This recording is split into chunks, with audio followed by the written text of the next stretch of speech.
میرے بھائیو، سورہ یاسین قرآن حکیم میں سورت نمبر ہے 36 اور یہ مکی سورت ہے. پارہ نمبر 22 سے شروع ہو کر پارہ نمبر 23 میں کمپلیٹ ہوتی ہے. پہلی 21 آیات اس کی پارہ نمبر 22 میں ہے اور باقی ساری سورت جو ہے وہ پارہ نمبر 23 کے اندر ہے. اور ظاہر ہے یہ پاروں کی ڈویژن جو ہے یہ توقیفی نہیں ہے، نبی صلی اللہ علیہ وآلہ وسلم نے تعلیم نہیں فرمائی، یہ بعد میں کی گئی ہے تابعین کے ادوار کے اندر. اس لیے پھر اس میں جو اس قسم کی قباحتیں ہیں صورتوں کے ٹوٹنے والی، یعنی ایک تو ہے کہ بہت آدھا آدھا ہو تو پھر قابل برداشت ہے. جس طرح کہ اب سورۃ الحجر کو دیکھیں، اس کی صرف ایک آیت پارہ نمبر 13 میں ہے، باقی پوری سورت جو ہے وہ پارہ نمبر 14 کے اندر ہے. اب وہ ایک آیت سے کیا ایڈوانٹیج لے لیا کسی نے؟ اگر وہ اس ایک آیت کو صرف کر دیتے تو وہ سورت ٹوٹتی نہ پاروں کی شکل میں. تو یہ اس قسم کی جو علمی قباحتیں اسی لیے آئی ہیں کہ یہ انسانی کوشش ہے. نبی صلی اللہ علیہ وآلہ وسلم نے پاروں میں قرآن حکیم کو تقسیم نہیں فرمایا تھا، بلکہ قرآن حکیم جو ہے یہ سورتیں 114 ان کی ڈویژن اور آیات کی ڈویژن موجود تھی، وہ بھی بغیر نمبرنگ کے، صرف وہ آیات کا پتہ تھا. اس میں میں نے ڈیٹیل لیکچر دیا ہے، مسئلہ نمبر 115 قرآن حکیم کی حفاظت کا معجزہ اور سنی شیعہ کے اختلاف کا تحقیقی جائزہ. سورہ یاسین کا جو مرکزی ٹاپک ہے یہ عقائد ثلاثہ ہے، جو مسلمانوں کے بنیادی 3 عقائد ہیں: عقیدہ توحید، عقیدہ رسالت اور عقیدہ آخرت. سورہ یاسین کی جو فضیلت ہے اس کے حوالے سے جتنی بھی روایات احادیث کی کتابوں میں آئی ہیں آلموسٹ سب کی سب ہی ضعیف الاسناد ہیں، اور ان میں سے صرف ایک صحیح روایت موجود ہے موقوفاً سیدنا ابن عباس رضی اللہ تعالیٰ عنہ کا قول، وہ انشاءاللہ میں ڈسکس بھی کر دوں گا. باقی سب کی سب ضعیف الاسناد ہے. قرآن حکیم کی صورتوں کے فضائل کے حوالے سے سورہ یاسین ہو، سورۃ الملک ہو، سورہ الواقعہ ہو، باقی صورتیں، اس حوالے سے میں نے ڈیٹیل لیکچر کم از کم 3 گھنٹوں میں 3 نشستوں میں یہیں پر ریکارڈ کروایا تھا. سورۃ الرعد کی آیت نمبر 28 کے کانٹیکسٹ میں، الا بذکر اللہ تطمئن القلوب، آگاہ ہو جاؤ اللہ کی یاد ہی میں دلوں کا سکون ہے. اور اللہ تعالیٰ کا سب سے بڑا ذکر الذکر یہ قرآن حکیم ہے. انا نحن نزلنا الذکر وانا له لحافظون، سورۃ الحجر آیت نمبر 9. تو میں نے اس اللہ کے ذکر والی جو آیت ہے سورۃ الرعد آیت نمبر 28، اس کے کانٹیکسٹ میں قرآن حکیم کی 12 صورتوں کے فضائل 3 نشستوں کے اندر مسئلہ نمبر 112 ABC یہ ریکارڈ کروائے تھے. آج میں اس ڈیٹیل میں ہی جاؤں گا، اس میں میں نے سورہ یاسین کے حوالے سے بھی ڈسکشن کی تھی. بہرحال اس حوالے سے سورہ یاسین کی فضیلت میں جو 3 ٹاپ آف دا لسٹ روایتیں پبلک کے اندر مشہور ہیں، سب کی سب ہے تو ضعیف ہے، لیکن میں ان کو یہاں پر مختصراً عرض کر دوں. اور ان احادیث کے نمبرز میں انشاءاللہ مشکات کے بھی بتاؤں گا، کیونکہ میں مشکات کے بارے میں اکثر یہ ڈکلیئر کرتا ہوں کہ مشکات از دا انسائکلوپیڈیا آف حدیث. اہل سنت کی مین سٹریم کی 13 کتابوں کے یہ نوٹس ہیں: بخاری، مسلم، ابو داؤد، ترمذی، نسائی، ابن ماجہ، الموطا امام مالک، سنن الکبریٰ، البیہقی، المستدرک للحاکم اور کئی کتابوں میں سے یہ سمجھ لیں آپ نوٹس ہیں. یہ انسائکلوپیڈیا آف حدیث ہے. جس کے پاس مشکات آ جائے آپ سمجھیں کہ اہل سنت کی تمام کتابوں کا آلموسٹ خزانہ اس کے پاس ان 3 جلدوں کے اندر آ گیا. پہلی جو مشہور حدیث ہے اس حوالے سے وہ جامعہ ترمذی میں انٹرنیشنل نمبر کے مطابق 2887 اور مشکات میں ہے 2147 کہ آپ صلی اللہ علیہ وآلہ وسلم نے فرمایا کہ ہر چیز کا کوئی نہ کوئی دل ہوتا ہے، اور قرآن حکیم کا دل سورہ یاسین ہے. جو اس کی تلاوت کرے گا اسے 10 دفعہ قرآن حکیم پڑھنے کا ثواب ملے گا. لیکن یہ روایت جو ہے یہ اصول محدثین پر کمزور ہے. اس میں ایک راوی ہے ہارون ابو محمد، وہ مجہول الحال ان نون راوی ہیں جن کا کوئی پتہ نہیں ہے، اور لاپتہ راویوں سے جو روایتیں ہیں وہ محدثین کے ہاں قابل قبول نہیں ہوتی.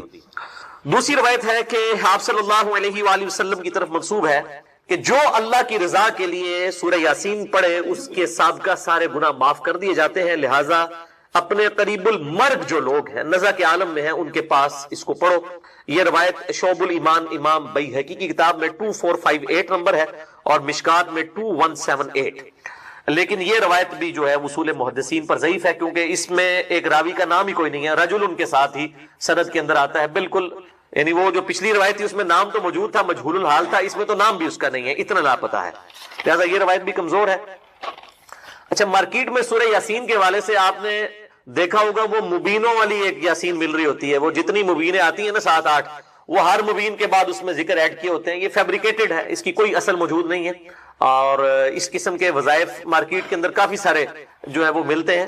جب تک سند صحیح نہ ہو اس وقت تک ان وظائف کے اوپر اپنا ٹائم ضائع نہ کیا جائے. تیسری روایت جو مشہور ہے کہ جو شخص دن کے آغاز میں سورہ یاسین پڑھ لے اس کی تمام حاجتیں پوری کر دی جائیں گی، یہ سنن دارمی میں 3461 ہے اور مشکات میں 2177. یہ بھی مرسل روایت ہے. سیدنا عطا بن ابی رباح وہ تابعی ہیں اور ڈائریکٹ نبی صلی اللہ علیہ وآلہ وسلم سے بیان کر رہے ہیں، اور تابعی جب کوئی بات نبی صلی اللہ علیہ وآلہ وسلم کے ریفرنس سے ڈائریکٹ بیان کرے اور اس میں سند نہ ہو تو وہ مرسل چھوٹا ہوا واسطہ مانا جاتا ہے، منقطع روایت ہوتی ہے.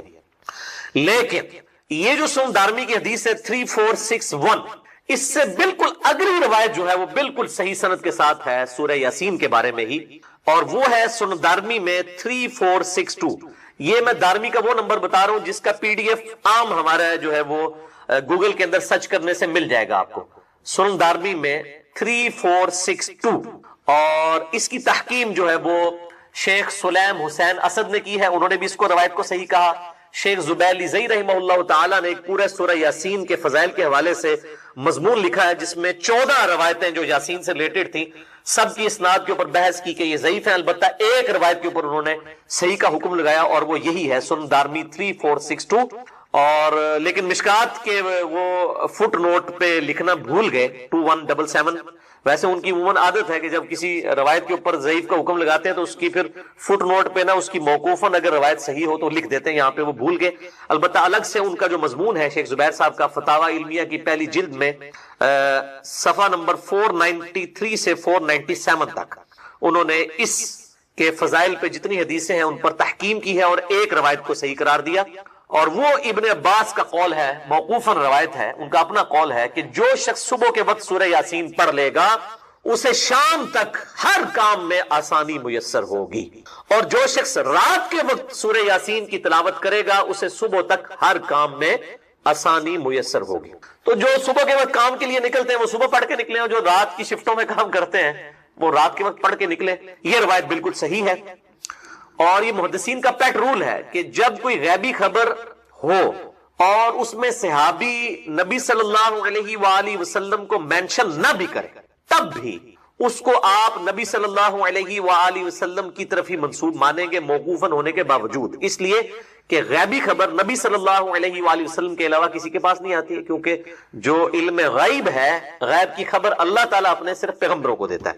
لہذا ابن عباس جو اتنا بڑا دعویٰ کر رہے ہیں یہ پھینکنے والا نہیں ہے، یقیناً اس روایت کی اصل موجود ہے، اور یہ روایت صحیح سند کے ساتھ سنن دارمی 3462 الحمدللہ موجود ہے. تو اللہ تعالیٰ جو تقوی کی روش اختیار کرتا ہے اللہ تعالیٰ کوئی نہ کوئی نجات کا راستہ اس کے لیے نکال دیتا ہے، کوئی نہ کوئی مخرج نکال دیتا ہے جہاں سے اس کے لیے معاملات آسان ہو جاتے ہیں. وَيَرْزُقْهُ مِنْ حَيْثُ لَا يَحْتَسِبُ، اور اسے وہاں سے رزق دیتا ہے جہاں سے اسے گمان بھی نہیں. رزق میں صرف دنیاوی جو ہم مال دولت اس کو ایک رزق سمجھتے ہیں، یہ ایک رزق کا بالکل چھوٹا سا ٹوٹا ہے. اس سے بڑا رزق اللہ تعالیٰ ہمیں دے رہا ہے جس کی طرف ہماری توجہ نہیں ہے، اور وہ رزق ہے ہماری صحت. ایک شخص کے پاس کروڑوں روپے ہے لیکن اس کے گردے فیل ہو چکے ہیں، تو کس کام کا؟ ایک بندے کے پاس اربوں روپے ہے لیکن اسے معدے کا السر ہے، وہ چاٹ نہیں کھا سکتا، وہ گول گپے نہیں کھا سکتا، وہ بریانی نہیں کھا سکتا، چاہے اس کے جتنے مرضی ہوٹل ہو. تو دنیاوی بال و دولت کا آ جانا صرف یہ رزق میں سے میں نے کہا یہ بالکل چھوٹا سا جز ہے، اس کو انسان یوٹیلائز کرے یہ بہت بڑی بات ہے. دنیاوی صحت جو اللہ نے انسان کو زندگی میں دی ہے، لوگ کہتے ہیں اللہ نے مجھے کیا دیا ہے؟ جو شخص یہ بات کرے نا اسے کو جی 1 کروڑ روپے لے دو، اپنی ایک آنکھ نکال کے مجھے دے دو، کوئی دے گا؟ اپنا ایک بازو توڑ کے دے دو. تو آپ ذرا 1 کروڑ ساروں کے اوپر لگانا شروع کریں، اربوں کے تو آپ خود ہیں. اور یہ تو میں صرف سمجھانے کے لیے کہہ رہا ہوں، یہ تو آپ گن بھی نہیں سکتے. قرآن پاک میں اللہ تعالیٰ نے فرمایا نا کہ اللہ کی نعمتیں اتنی زیادہ ہیں کہ تم انہیں شمار کرنا چاہو تو شمار بھی نہیں کر سکو. تو وہاں سے اللہ تمہیں رزق دے گا، تمہیں گمان بھی نہیں ہوگا. اب رزق کے لیے ضروری نہیں ہے کہ آپ کے پاس مال و دولت اور آپ کے ایسٹس بڑھ جائیں، یہ بھی اللہ تعالیٰ کا بہت بڑا رزق ہے کہ آپ کے پاس جو تھوڑے بہت ایسٹس ہیں وہ سلامت ہیں. کسی ایک میڈیکل کیس کسی گھر کے اندر 1 کروڑ پڑتی بندے کو بھی لا کے زیرو پہ کھڑا کر سکتا. آپ کی زندگی میں کئی ایسے کیسز ہوئے ہوں گے جدادیں تک بک جاتی ہیں. اور مجھے واصف علی واصف صاحب کی بات یاد آ گئی، وہ کہتے ہیں میں وہ مسجد میں بیٹھا ہوا تھا تو ایک بندے کو میں نے دیکھا کہ وہ دعا مانگ رہا ہے کہ یا اللہ 25 سال پہلے جو میں نے دعا تجھ سے کی تھی وہ واپس لے لے، بس یہ دعا کر رہا ہے. کہتے ہیں وہ فارغ ہوا تو میں نے اس سے پوچھا کیا ہوا؟ اس نے کہا جی 25 سال پہلے میں نے اللہ سے رو رو کے ایک بیٹا مانگا تھا، میری بیٹیاں ہی تھی صرف، اور وہ بیٹا میرے گاٹے فٹ ہو گیا، یعنی وہ نشے میں مبتلا ہو گیا، سارا گھر کا مال اس نے بیچ دیا، مجھے کنگال کر دیا. تو میں اللہ سے کہہ رہا ہوں یا اللہ یہ اولاد واپس ہی لے لے. تو یہ بھی تو ہو سکتا ہے نا. سورہ توبہ میں آتا ہے، اللہ تعالیٰ آتا ہے اپنے جو فاسق و فاجر لوگوں کے بارے میں کہ اللہ تعالیٰ چاہتا ہے کہ ان کی اولاد کو ہی ان کے لیے عذاب بنا، اولاد بھی عذاب بن سکتی. اس لیے ہمیں دعا کیا سکھائی گئی ہے؟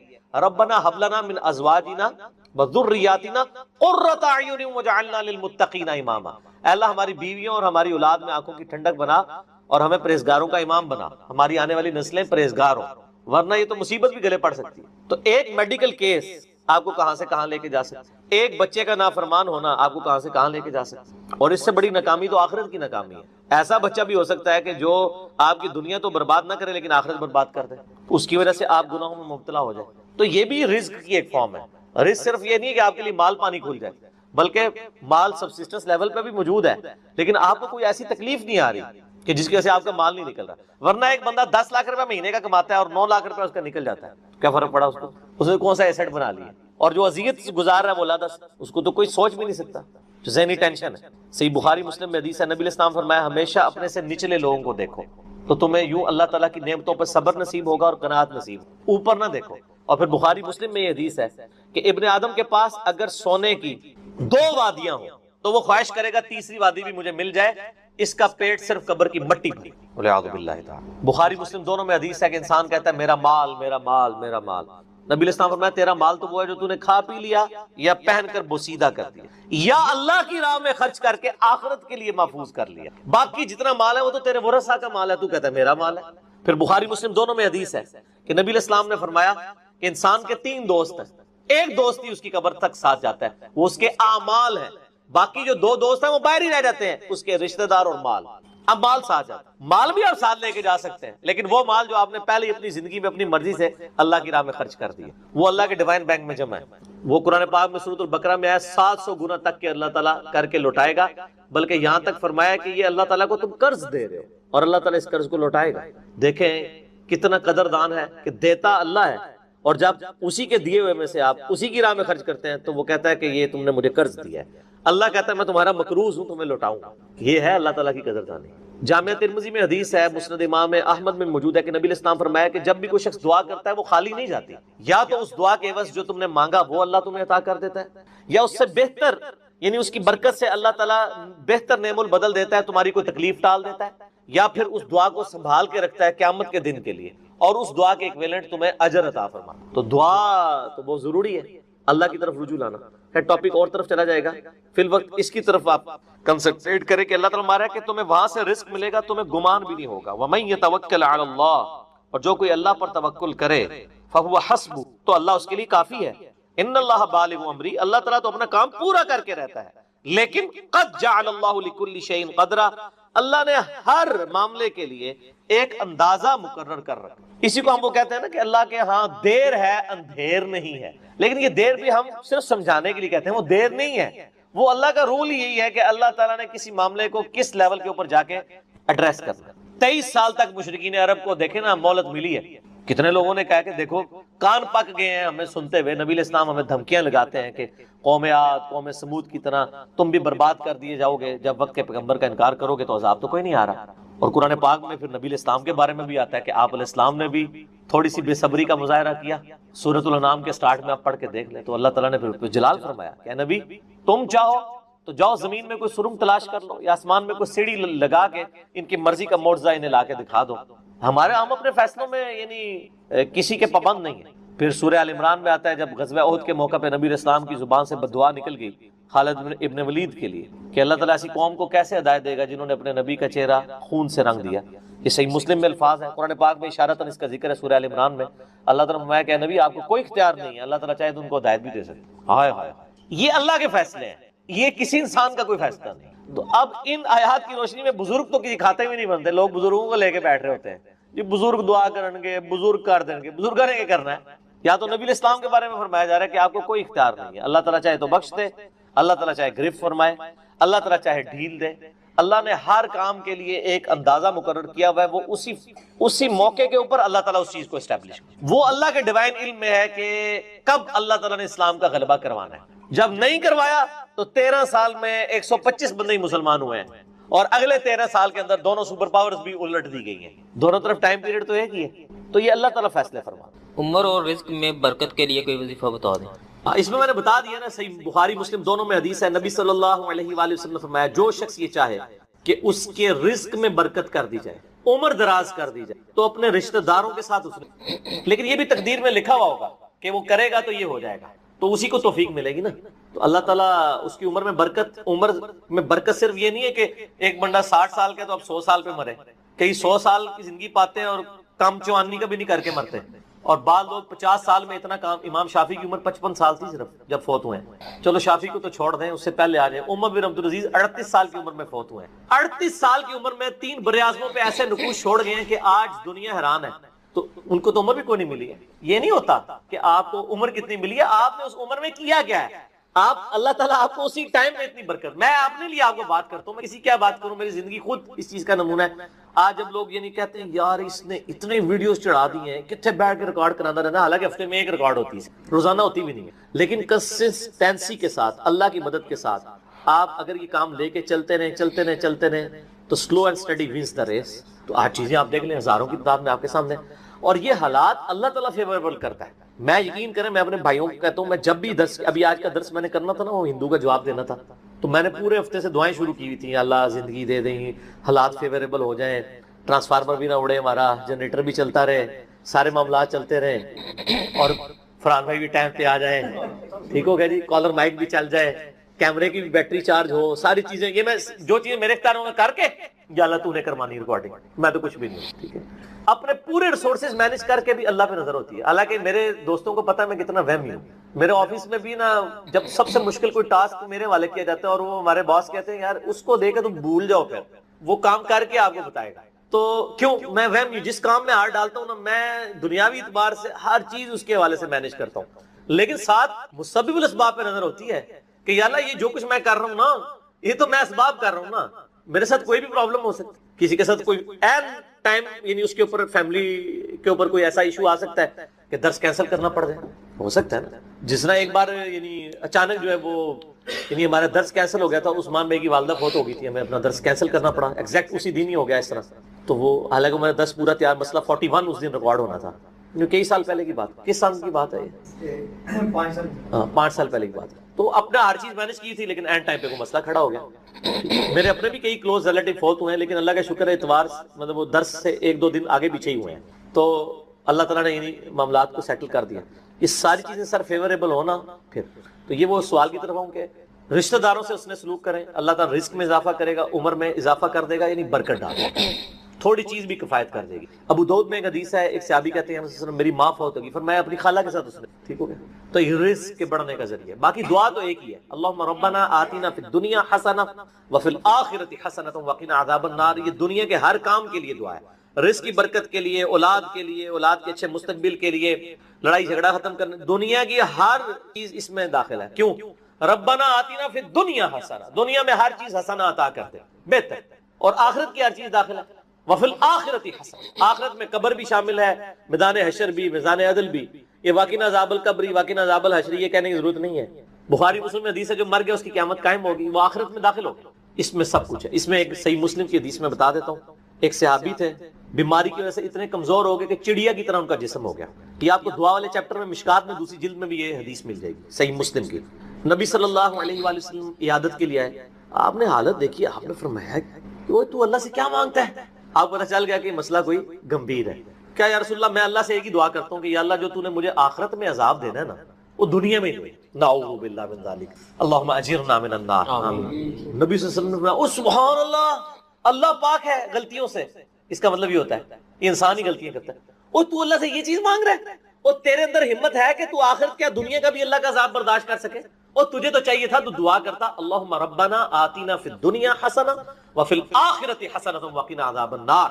وہ دنیا اور آخرت میں، یہ فنیٹک وہ صوفیہ والا کنسیپٹ نہیں، ٹھیک ہے، دنیا میں گگڑے بن کے رہو اور اس طریقے سے جوئیں بھی ڈلی رہے اور کپڑے بھی اتارے رکھو اور پہنچے ہوئے بزرگ، یہ پتہ لگا کتنے پہنچے نا، ٹھیک ہے۔ تو وہ صحابہ کہتے ہیں جب انہوں نے یہ دعا کی نا تو چند ہی دنوں میں وہ اس طرح صحیح ہو گیا جیسے مردہ زندہ ہو جاتا ہے اس دعا کرنے کی۔ دنیا کی ہر بھلائی، کوئی بندہ نے پیپروں میں پاس ہونا یہ دعا کرے، لیکن صرف دعا کی کوشش بھی کرے گا، کوشش کے بعد دعا کرے، دونوں چیزیں پہلے ہیں۔ کوئی شخص اپنے اوپر خود تقدیر غالب کروا دے نا، پھر دعا کچھ نہیں کرتی ہے۔ یعنی ایک بندہ کہے کہ میں بسم اللہ پڑھ کے ساکٹ میں 2 انگلیاں ڈال دوں، نہیں، وہ آپ نے اپنے اوپر تقدیر خود غالب کرا لی ہے۔ آپ کہ میں بسم اللہ الذی لا یضر دعا پڑھ لوں اور جا کے میں جناب کوبرا سانپ کے آگے ہاتھ ایسے کر دوں، تو سر وڑ لے گا تو ہم چھڑے گا نہیں، کیونکہ آپ نے خود اپنے اوپر تقدیر غالب کروائی نا. جب آپ اپنے اوپر خود تقدیر غالب کرواتے ہیں، آپ بسم اللہ الذی لا یضر پڑھ کے، یہ تو نہیں کہ اسٹیئرنگ سے ہاتھ اٹھا لیں اور آنکھیں بند کر لیں تو جا کے ٹھوکیں گے سیدھے. جب کوئی شخص خود تقدیر غالب کرواتا ہے پھر دعا کچھ نہیں کرتی اس کو. دعا ہے تدبیر کے ساتھ، کیونکہ اس طرح دنیا کا نظام نہیں چل سکتا تھا نا. تو یہ ان دعاؤں کا یہ ہوگا کہ جو ناگہان، اسی لیے آپ دیکھیں حدیث کے الفاظ کیا ہیں کہ ناگہانی آفت، خود لائی ہوئی آفت نہیں، ناگہانی آفت. آپ جا کے سام کے بل میں جا کے ہاتھ کو سیڑ دیں اور آپ کے میں نے پڑھا اعوذ بکلمات اللہ التامات من شر ما خلق، کچھ بھی نہیں ہونا، کیونکہ آپ نے اس دعا کی خود وائلیشن کر دی ہے. ناگہانی آفت ٹلے گی، ٹھیک ہو گیا. اور جو آپ اپنے اوپر خود طاری کریں گے وہ نہیں ٹلنے کی، وہ اس طریقے سے نہیں ٹلے. اس لیے یعنی یہ دعائیں وغیرہ پڑھیں، اس کے بعد تدبیر بھی کیا کریں. ویسے ہم باقی معاملات میں کرتے ہیں، کسی شخص نے صرف دعا پڑھ کے اپنا پیٹ نہیں بھرا، نہ پیاس بجھائی ہے، ہمیشہ کھانا بھی کھاتے ہیں پانی بھی پیتے ہیں، اور ان کو کہتے ہیں اسباب بھی ساتھ رکھیں. ٹھیک ہو گیا. وما من دابۃ فی الارض، اور زمین پہ چلنے پھرنے والی کوئی بھی مخلوق ایسی نہیں ہے، الا علی اللہ رزقها، مگر یہ کہ اس کا رزق اللہ کے ذمہ کرم کے اوپر ہے. ہمیں تو چند ایک مخلوقات نظر آ رہی ہیں نا جن کا رزق آپ دیکھ رہے ہیں. ابھی اگر آپ کو ویل مچھلی کا رزق بتایا جائے جو پیسیفک میں اور اٹلانٹک میں آج بھی ہزاروں کی تعداد کے اندر ہے، ایک چھوٹی ویل مچھلی بھی ایک وقت کا 500 کلو گوشت کھا جاتی ہے، 500 کلو. اور جو بڑی ویل مچھلی ہیں وہ تو آپ چھوڑ دیں، 30 ہاتھیوں کے برابر بھی ویل مچھلی ہے. اتنی بڑی بڑی ویل مچھلی ہیں، 30 ہاتھی، 30 ان کے برابر ایک ویل مچھلی. اس کا رزق بھی اللہ تعالیٰ پورا کر رہا ہے. آپ کو تو بس چڑیاں نظر آ جاتی ہیں زیادہ زیادہ، تو کسی کے دماغ میں آ سکتا ہے کہ یار چڑیوں کا رزق اللہ پورا کر رہا ہے، تو زیادہ زیادہ اتنا ہی دماغ میں رزق آتا ہے. آپ ذرا ان جانوروں کے بارے میں سوچیں، اتنے بڑے بڑے جانور سمندر کے اندر، خشکی میں تو اتنے بڑے جانور ہی نہیں ہیں جتنے پانیوں کے اندر موجود ہیں، اور ان تمام کے رزق کی ذمہ داری اللہ تعالیٰ نے لی ہوئی ہے. لیکن یہ رزق کی ذمہ داری ہے کوشش کے ساتھ جڑی ہوئی ہے. یہ نہ سمجھیں کہ ویل مچھلی کے منہ میں آگے اللہ تعالیٰ کو چیز ڈال دیتا ہے، نہیں، کوشش کرنی پڑتی ہے. انسان کو بھی کوشش کرنی پڑتی ہے. اللہ نے دنیا کو اسباب کے ساتھ جوڑا ہوا ہے. ہاں، کوشش کرو گے رزق ملے گا. پوٹینشلی رزق اللہ تعالیٰ نے قیامت تک کے لیے اس پلانٹ ارتھ پہ رکھ دی ہے. دیکھیں آج سے آلموسٹ 200 سال پہلے تک تو کسی کو پتہ ہی نہیں تھا کہ زمین میں انرجی کا اتنا بڑا خزانہ موجود ہے تیل کی شکل میں. 1853 میں وہ پہلا کنواں پنسلوینیا میں امریکن سٹیٹ کے اندر دریافت ہوا تھا، کرنل ایڈون نے کیا تھا. اتنی ماشاءاللہ مٹھی داڑھی تھی، ہے کرسچن تھے ویسے وہ. اور عرب ملکوں میں وہ تو 20ویں صدی کے اندر تیل نکلا ہے، 1960 کے قریب جا کے یہ تیل نکلا ہے عرب ملکوں میں. اب میرا سوال یہ ہے کہ 1300 سال تک سارے بزرگان دین حج عمرے کے لیے جاتے رہے، جو نیچے نگاہ مارتے تھے تو ساتوں زمینیں کراس اور اوپر عرش پہ نگاہ پہنچتی تھی، کسی بزرگ کو تیل نہیں نظر آیا عرب کی سرزمین میں. ایسے بزرگوں سے جان چھڑا سکتے تھے کہ اتنے تے گئے نہیں ہون گے، تے مکے مدینے تے گئے سن نا، اتوں لنگے نے نا، کسی کو تیل نظر آیا. دنیا کو اللہ نے بقدر ایفرٹ رکھا ہے. اور یہ بھی اب مزید کوئی 50-60 سال کا تیل رہ گیا. پھر آنے والی دنیا ذکر کرے گی کہ انسانیت نے 250-300 سال ایسے دیکھے ہیں کہ اللہ نے ان کو ایک ایسا خزانہ دیا تھا کہ جس کو یوز کر کے ٹرینیں چلتی تھیں، ہوائی جہاز اڑتے تھے، اور وہ زمین سے تیل نکلا تھا. بعد کے لوگوں کے لیے تو ابھی پرابلم ہے ظاہر ہے، اسی لیے تو اب بیٹریوں کی طرف، سولر کی طرف شفٹ ہو رہے ہیں. لیکن بہرحال سولر ہو یا بیٹریاں ہوں، وہ تیل کا تو مقابلہ نہیں کر سکتی. آپ کو 1 لیٹر پیٹرول جو انرجی دیتا ہے، وہ انرجی بنانے کے لیے تو آپ کو کتنا بڑا ایریا چاہیے سولر پینلز کا، تب وہ انرجی ملے گی. تو اس کے لیے تو پھر آپ جہاز جو سولر والے انہوں نے بنائے بھی ہیں نا، وہ اتنے بڑے بڑے جہاز ہیں اور مسافر اس میں تھوڑے سے ہی بیٹھتے ہیں. یہ جو بوئنگ 747 یا ایئر بس 380 جو 500 مسافروں کو لے کے جا رہی ہے، اس کی انرجی اگر آپ کو سولر پینل سے کرنی پڑ جائے تو اس جیسے 50 جہاز بنائے تو تب جا کے اس میں اتنے بندے بیٹھیں گے. یہ تو ایک بہت بڑی تکلیف دہ چیز ہے. تو اللہ تعالیٰ نے بہرحال سولر کی شکل میں ایک اور خزانہ دیا ہے، اس کے اوپر محنت ہو رہی ہے، بیٹریز کے اوپر محنت ہو رہی ہے. تو اللہ نے پوٹینشلی رزق انسانیت کا، اور رزق میں صرف کھانا پینا نہیں ہے، تمام ضرورت کی چیزیں. اس وقت تو ہمارا رزق، وہ مجھے اشفاق احمد صاحب کی بات یاد آئی، وہ کہہ رہے تھے 1960 میں وہ کہہ رہے تھے کہ میری تنخواہ کا 10% کیا 5% بھی ان چیزوں پہ نہیں لگتا تھا جن چیزوں پہ اب آ کے میری تنخواہ کا 80% لگ رہا ہے. کیونکہ اس وقت انسان کی بنیادی ضرورتیں نہیں ہوتی تھیں. بلکہ آپ لوگوں نے اپنی زندگی میں دیکھ لیا ہے کہ پچھلے 10-12 سال کے اندر آپ کی زندگی میں 2 چیزیں، ایک سمارٹ فون اور دوسرا انٹرنیٹ، یہ ایسا داخل ہوا ہے کہ آپ گرمی میں پنکھا بند کر کے بیٹھ جاتے ہیں، انٹرنیٹ نہ بند ہو جائے کہیں، اگر UPS بند ہو گیا، کیونکہ وہ تو آپ کی سانس چلا رہا ہے نا. پہلے یہ سانس بند ہوتی تھی پنکھا بند ہونے سے، اب پنکھا بند ہونے سے نہیں ہوتی، آپ نیٹ کا کنیکشن دیں، 2 گھنٹے بیٹھ کے لوگ نیٹ کے اوپر اور واٹس ایپ پہ ایک دوسرے کے ساتھ میسجنگ کرتے رہیں گے، پسینے چھوٹ رہے ہیں، ان کو کوئی پرواہ نہیں، پنکھا بند ہے کوئی پرواہ، نیٹ بند کر دے پنکھا چلتا رہے، وہ کہیں گے جی زندگی سے موت بہتر ہے، یہ ہو گیا ہوا ہے۔ تو یہ تو آپ کی زندگی میں ابھی انٹر ہوئی ہے نا چیز، الیکٹریسٹی ایک بنیادی ضرورت بن چکی ہوئی ہے، یہ سارا رزق ہے اللہ کی، نعمتیں ہیں اللہ تعالیٰ کی، اور اللہ تعالیٰ یہ ساری نعمتیں وقت کے ساتھ ساتھ ایکسپلور کروا رہا ہے، پوٹینشلی زمین کے اندر موجود تھیں، تو اللہ تعالیٰ فرماتا ہے تمام چلنے پھرنے والوں کے رزق کی ذمہ داری ہمارے اوپر ہے، وَيَعْلَمُ مُسْتَقَرَّهَا وَمُسْتَوْدَعَهَا، اور اللہ تعالیٰ کو ہر جاندار کے ٹھہرنے کی جگہ بھی معلوم ہے، اور الٹیمیٹلی جہاں اس نے سپرد ہونا ہے وہ جگہ بھی معلوم ہے۔ اللہ اکبر۔ ٹھہرنے کی جگہ تو آپ کو سمجھ آ رہی ہوگی کہ اللہ تعالیٰ کو یہ پتا ہے کہ کس انسان نے کہاں پہ رکنا ہے، کس شیر نے کس غار میں رہنا ہے، کس مگر مچھ نے کس میٹھے پانی میں گزارا کرنا ہے، کون سی ویل مچھلی کس سمندر میں ہے، اور کہاں کہاں اس نے اپنا وقت گزارنا ہے۔ صرف یہ اللہ کے علم میں نہیں، وَمُسْتَوْدَعَهَا، اس نے مر کے جہاں پہ جانا ہے وہ جگہ بھی اللہ کو معلوم ہے، کس کی قبر جو ہے وہ مٹی کا ڈھیر بننی ہے، کس کی قبر سمندر میں بننی ہے، کس کی قبر شیر کے پیٹ میں بننی ہے، کس نے ایئر کریش میں ہواؤں میں بکھرنا ہے۔ ہر بندے کا جو الٹیمیٹ انجام ہے وہ بھی اللہ تعالیٰ کو ہر مخلوق کا پتہ ہے۔ سورۃ النام میں تو آیا ہے کہ کوئی پتا نہیں گرتا نہ خشکیوں میں نہ سمندروں کے اندر، اور نہ کوئی دانا پھوٹتا ہے کسی زمین کی گہرائی میں مگر وہ اللہ کے علم سے، اور اللہ نے پہلے ہی لوح محفوظ میں لکھ لیا ہوا ہے کہ یہ ایسے ہوگا۔ یہ اس سے بھی اگلا ورژن ہے کہ نہ صرف وہ کام ہونے کے بعد اللہ کو پتا چلتا ہے، ہونے سے پہلے بھی اللہ نے اپنے علم میں رکھا ہوا ہے، اور علم میں نہیں لکھ کے رکھا ہوا ہے کہ یہ ایسا ہوگا۔ اور یہاں پہ بھی وہ ذکر آ گیا کہ رزق بھی اللہ کے ذمہ ہے، اور وہ جانتا ہے ہر بندے کی، ہر مخلوق کے ٹھہرنے کی جگہ اور الٹیمیٹلی سپرد ہونے کی جگہ۔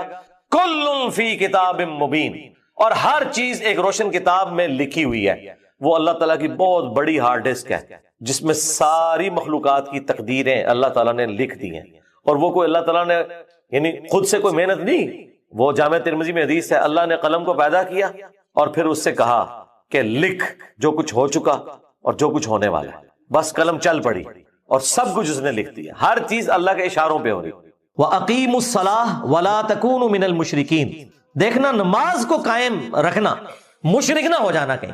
یعنی کتنی بڑی بات ہے یہ، یعنی شرک جو اللہ کے نزدیک اتنی سینسٹیو چیز ہے، عموماً لوگ سمجھ رہے ہوتے ہیں کہ کسی بت کے آگے یا قبر کے آگے جھکنا۔ اللہ تعالیٰ تو فرما رہا ہے کہ جو نماز بھی چھوڑتا ہے نا تو وہ مشرکین کی کیٹیگری میں جا کے فال کر جائے گا۔ اس سے بڑا کوئی فتویٰ ہو نہیں سکتا تھا، اور اگر کسی کے دماغ میں کوئی خناس رہ گیا تھا نا تو وہ صحیح مسلم کی حدیث نے اسے نکال دیا، 246 نمبر حدیث، کہ بندے کے کفر اور ایمان، شرک اور اسلام کے درمیان فرق کی نماز ہے۔ نماز نہ پڑھنے والا پاکستان کے شناختی کارڈ میں تو مسلمان ہو سکتا ہے، اللہ کے ہاں وہ مسلمان نہیں ہے۔ ہاں ظاہری کلمے کا احترام کریں گے، مر جائے گا جنازہ بھی پڑھیں گے، اس کے لیے دعائے مغفرت بھی کریں گے، لیکن اس کی زندگی میں اسے بتائیں گے کہ بھائی یہ شناختی کارڈ والے مسلمان ہو، تمہارے کلمے کا احترام ہو رہا ہے، ادروائز نماز چھوڑنے والا بندہ مسلمان نہیں ہے۔ اور یہ میرا فتویٰ نہیں ہے، قرآن کا فتویٰ ہے، نبی الاسلام کا فتویٰ ہے۔ پھر بھی اگر کسی کو سمجھنا آئے تو جامع ترمذی میں حدیث ہے، عبداللہ ابن شقیق تابعی کہتے ہیں کہ صحابہ کرام صرف تارک الصلاۃ کو کافر سمجھتے تھے، جو نماز چھوڑنے والا ہے، اور کسی کو کافر نہیں کہتے تھے خواہ وہ کتنا ہی گناہ کرتا ہو، لیکن جو نماز نہ پڑھتا ہو صحابہ کرام اسے کافر سمجھتے تھے۔ لے جی اب تو اس فہم کا بھی مسئلہ ختم ہو گیا۔ اگر کوئی کہ مجھے قرآن کا فہم نہیں ہے، ہمیں حدیث بتائیں، حدیث بھی بتا دی، حدیث کا بھی فہم نہ آیا، صحابہ کرام سے تو بڑھ کر کوئی قرآن و سنت کو جاننے والا نہیں تھا۔ جامع ترمذی میں ایک اور حدیث ہے کہ ہمارا اور مشرکین کا عہد نماز کی بنیاد کے اوپر قائم ہے، جس نے نماز چھوڑ دی اس نے کفر کیا۔ صحیح مسلم میں حدیث ہے، عبداللہ ابن مسعود کہتے ہیں کہ رسول اللہ کے زمانے میں صلی اللہ علیہ وآلہ وسلم اگر کوئی شخص بیمار ہوتا اور 2 بندوں کے سہارے وہ مسجد آ سکتا تو وہ مسجد میں آ کے نماز پڑھتا تھا، کہیں اسے منافق شمار نہ کر لیا جائے۔ یعنی جو گھر میں نماز پڑھے اس کے بارے میں بھی صحابہ کرام ڈرتے تھے کہ یہ منافق ہے، پتہ نہیں پڑھی اس کے نہیں پڑھی۔ تو اس زمانے میں اپنے آپ کو مسلمان ثابت کرنے کے لیے مرد کو مسجد میں نماز پڑھنی پڑتی تھی۔ صحابہ کرام کو کیا پتا تھا کہ ان سے بھی بڑھ کے بھی عاشقان رسول آنے والے ہیں، انورٹڈ کامز میں نماز ایک بھی نہیں پڑھیں گے اور کہیں گے کہ غلامی رسول میں موت بھی قبول ہے، حرمت رسول پر جان بھی قربان ہے، نعرے ایسے ماریں گے کہ میں تو کہتا ہوں جو پرانے مسلمان ہیں وہ بھی شرمندہ ہوتے ہوں گے کہ یار یہ تو ہمیں بھی پیچھے چھوڑ گئے ہیں۔ لیکن جب پریکٹیکلی باری آئے گی تو یہ حال ہے کہ نماز بھی نہیں پڑھیں گے۔ میلاد کے جلسے اٹینڈ کریں گے، صبح اٹھ کے فجر نہیں پڑھیں گے، میلاد کے دن کے جلوس اٹینڈ کریں گے، جب زور کی نماز کا وقت آئے گا لنگر لے کے گھر چلے جائیں گے، محرم کے جلوسوں میں عاشقان اہل بیت ہونے کا دعویٰ کریں گے، لیکن انہیں یہ نہیں پتا کہ مولا علی بھی نماز کے لیے جا رہے تھے تو شہید ہوئے، مولا حسین علیہ السلام بھی کربلا میں نماز کی حالت میں آپ کے اوپر تیر چلائے گئے، اور جب ظہرین کا وقت آئے گا تو آدھے سے زیادہ لوگ کہیں گے ساڑھے سے کپڑے ہی پاک نہیں نے۔ تو میں اس پہ پھر جب مجھے غصہ آتا ہے میں کہتا ہوں یار تم اہل البیت کے ماننے والے ہو، اپنے آپ کو پاک ہی نہیں کر سکے، مسلمان اور پلید۔ تو یہ نماز کے معاملے میں اپنے آپ کو تیار رکھنا ہے ہمیشہ۔ سنن ابی داؤد میں حدیث ہے کہ قیامت کے دن سب سے پہلے نماز کے بارے میں سوال ہوگا، سب سے پہلا سوال، اور جس کا یہ مسئلہ حل ہو گیا اس کی اگلی منازل آسان ہو جائیں گی، اور جو اس میں پھنس گیا اس کے اگلے معاملات مشکل ہوتے چلے جائیں گے۔ پھر مسند احمد میں ایک حدیث ہے، نبی علیہ السلام نے فرمایا کہ نماز اپنے نمازی کے حق میں قیامت والے دن نور، نجات اور دلیل، اللہ کے حضور چھٹکارے کی ایک دلیل اس کے پاس ہوگی، اور جس شخص نے نماز چھوڑ دی قیامت والے دن نہ تو اس کے لیے کوئی پولیس رات پہ نور ہوگا، نہ اس کی کوئی نجات کے چانسز ہیں، اور نہ اللہ کے حضور کوئی وہ دلیل پیش کر سکے گا۔ حتیٰ کہ اسی حدیث میں آگے الفاظ ہیں کہ ایسے شخص کا حشر فرعون، قارون اور حامان اور امیہ ابن خلف کے ساتھ ہوگا، والعیاذ باللہ تعالی، چاہے وہ جتنا مرضی دنیا میں دعویٰ کرتا رہے کہ میں بہت بڑا عاشق رسول ہوں۔ پھر جو سنن ابن ماجہ میں حدیث ہے، نبی علیہ السلام نے فرمایا تھا دیکھنا نماز نہ چھوڑنا، اگر تم نے نماز چھوڑ دی تو پھر اللہ کا ذمہ تم سے اٹھ گیا، اس سے بڑی کوئی دھمکی ہو ہی نہیں سکتی، پھر اللہ کے ذمہ کوئی چیز نہیں ہے۔ تو اس رمضان میں ایک تو پریکٹس کریں کہ جماعت کے ساتھ نماز انشاءاللہ تعالی، اور پھر اسے کنٹینیو آگے چلانا ہے۔ یہ نہیں ہے کہ چاند رات میں ہی جا کے جو ہے، پہلے جاتے ہیں نائی کے پاس شیو کروانے کے لیے، داڑھی نہیں رکھنی ہے تو ٹھیک ہے، پھر اب اگر نیت کی ہے تو چلاؤ۔ اب تو خیر ہمارے نوجوان زیادہ تر داڑھی رکھ رہے ہیں، اگرچہ وہ فیشن کی وجہ سے رکھ رہے ہیں یا خرچہ بچانے کے لیے، ایک سلسلہ تو چل نکلا ہے، چھوٹی داڑھی رکھ لو، لیکن ایٹ لیسٹ اپنی شکل رسول اللہ صلی اللہ علیہ وآلہ وسلم کی جو ریکوائرمنٹ ہے اس کے قریب تو کرو، ایٹ لیسٹ گناہ کی کیٹیگری سے تو نکل جاؤ۔ ٹھیک ہے بڑی نہیں رکھنی کوئی مسئلہ نہیں، لیکن ایٹ لیسٹ اتنی داڑھی ہو کہ ایک مرد اور عورت کا فرق نظر آئے۔ سیدہ ام ہانی کہتی ہیں یا رسول اللہ میں بوڑھی ہو گئی ہوں، لمبے وظیفے مجھ سے کوئی نہیں ہوتے، مجھے کوئی ایک وظیفہ ایسا بتا دیں جو میں کر لوں میرے لیے کفایت کرے۔ سر جو وظیفہ پھر لیا ہے نا مولا علی کی بہن نے، وہ ایسا وظیفہ ہے کہ مجھے ابھی تک اتنا تگڑا اور کوئی وظیفہ نہیں احادیث میں نظر آیا جس کی اتنی فضیلت ہو۔ آپ علیہ السلام نے فرمایا 100 دفعہ روزانہ سبحان اللہ پڑھ لیا کرو، تمہیں 100 غلام آزاد کرنے کا ثواب ملے۔ سر روزہ اگر آپ توڑ بیٹھیں تو ایک غلام آزاد کرنا پڑتا ہے، تو 100 روزوں سے بھی کے برابر یہ آپ سمجھ لیں۔ 100 دفعہ الحمدللہ پڑھ لیا کرو، تمہیں 100 گھوڑے اللہ کی راہ میں جہاد کے لیے بھیجنے کا ثواب ملے۔ 100 دفعہ اللہ اکبر پڑھ لیا کرو، تمہیں 100 اونٹ اللہ کی راہ میں بھیجنے کا، قربان کرنے کا، نہر کرنے کا ثواب ملے گا۔ 100 اونٹ، سر ایک اونٹ کی قیمت آلموسٹ 2-2.5 لاکھ کروڑوں روپے کا وظیفہ ہے جی، ملینز آف ڈالرز کا یہ وظیفہ ہے فری میں۔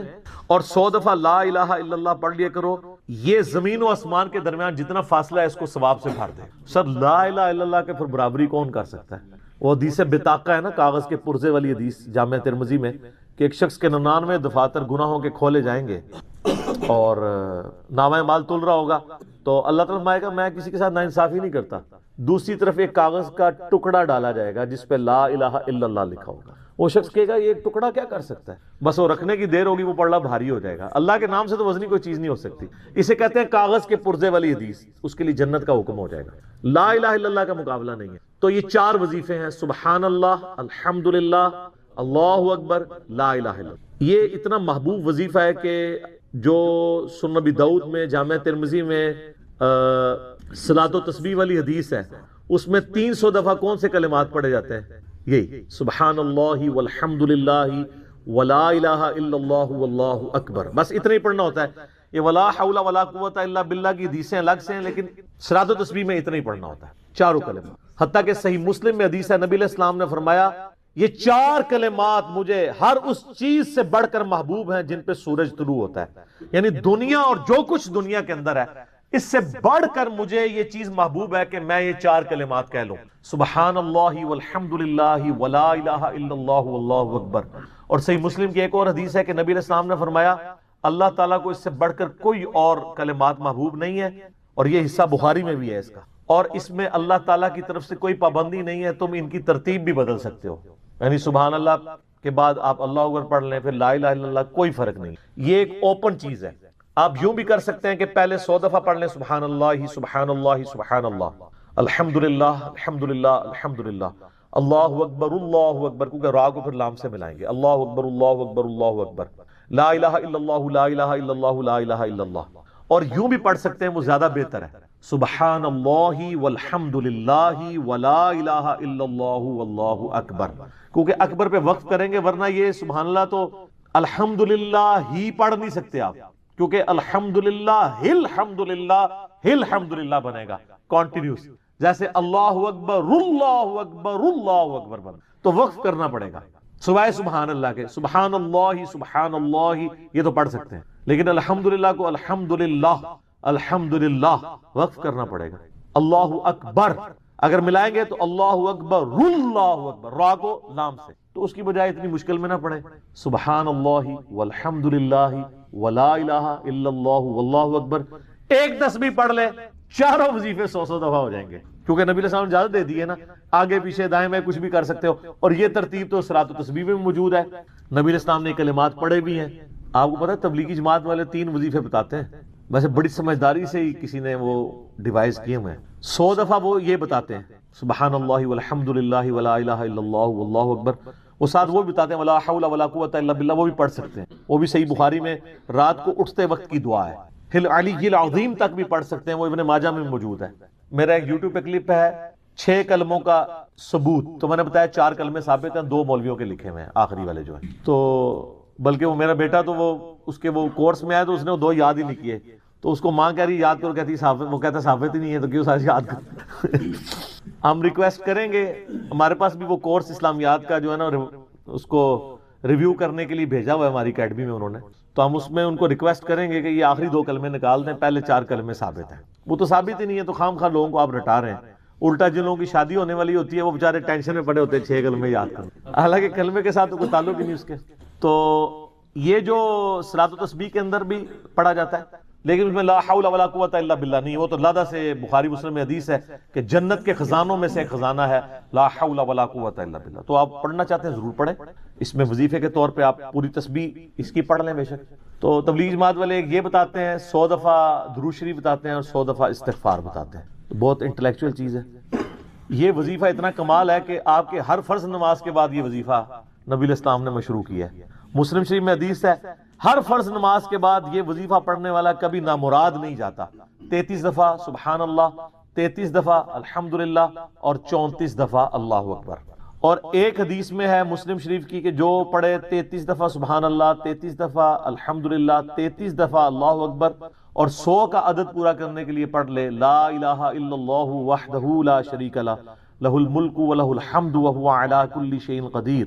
100 کا عدد اس سے بھی پورا کر سکتے ہیں اور 100 کا عدد اللہ اکبر کہہ کے بھی پورا کر سکتے ہیں، تو اس کے سارے گناہ معاف کر دیے جائیں گے، اگرچہ سمندر کی جھاگ کے برابر ہی کیوں نہ ہو. لیکن وہ صغیرہ گناہ، کبیرہ گناہ صرف توبہ سے معاف ہوتے ہیں.